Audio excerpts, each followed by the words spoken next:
Vitamin C കൂടുതലുള്ള fruits items കഴിക്കുന്നത് വഴി നമ്മുടെ രോഗപ്രതിരോധ ശേഷി വർദ്ധിപ്പിക്കുമെന്ന് പറയുന്നുണ്ട്.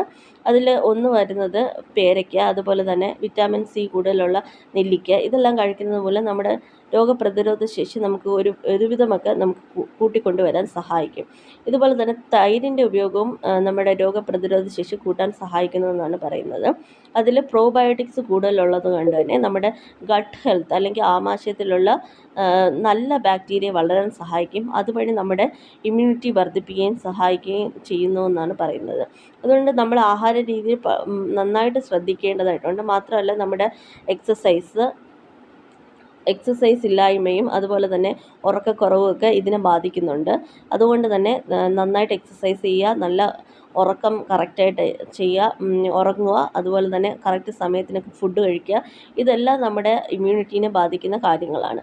അതുപോലെ തന്നെ മറ്റ് ദുശ്ശീലങ്ങളായ സ്മോക്കിംഗ്, ഡ്രിങ്കിങ് ഇതെല്ലാം ഒഴിവാക്കുക. ഇതെല്ലാം ഒഴിവാക്കുന്നതുകൊണ്ട് തന്നെ നമ്മുടെ നല്ലൊരു ജീവിത